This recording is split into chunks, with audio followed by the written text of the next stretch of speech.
DNA टेस्टमुळे Arjun समोर उघड होणार सायलीच्या खोट्या आईवडिलांचं सत्य.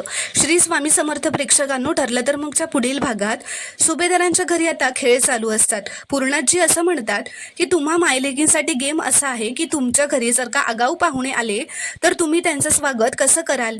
तर आता आगाऊ पाहुणे म्हणून घरातले सगळे पुरुष खुर्च्यांवर बसलेले असतात. सगळ्या मायलेकींच्या जोडी प्रत्येकाला सरबत देतात. सायली व मैनावती यांची जोडी अर्जुनला सरबत देते, तर प्रिया व प्रतिमाची जोडी सदाशिवला सरबत देते. आता अर्जुन सायली व मैनावतीला असं म्हणतो की सरबतात मीठ खूप जास्त आहे. तर आता सदाशिव सुद्धा प्रिया व प्रतिमाला असं म्हणतो सरबतात मीठ जास्त आहे. त्यावर आता प्रिया सदाशिववर चिडत असं म्हणते, मी आता परत नाही बनवणार आहे सरबत, आणि हवं असेल ना तर बाहेरून ऑर्डर करा.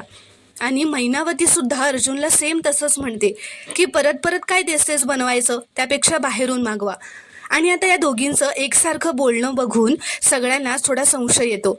आता अस्मिता पूर्णाजींना हळूच कानात असं म्हणते की मैनावती आणि प्रियाचं डोकं किती सेम चालतं ना गं पूर्णाजी. त्या सायलीपेक्षा ना मला प्रियाच्या साई जास्त वाटतात. आता अर्जुनला सुद्धा संशय येतो.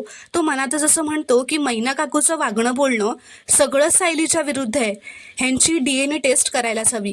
प्रेक्षकांनो, पुढील भागात आता अर्जुनने डीएनए टेस्ट केल्यामुळे सायलीच्या खऱ्या आईवडिलांचं सत्य त्याच्यासमोर उघड होणार आहे. प्रेक्षकांनो, तुम्हाला जर का हा शॉर्ट रिव्ह्यू आवडला असेल तर व्हिडिओ लाईक करा व चॅनलला प्लीज सबस्क्राईब करा.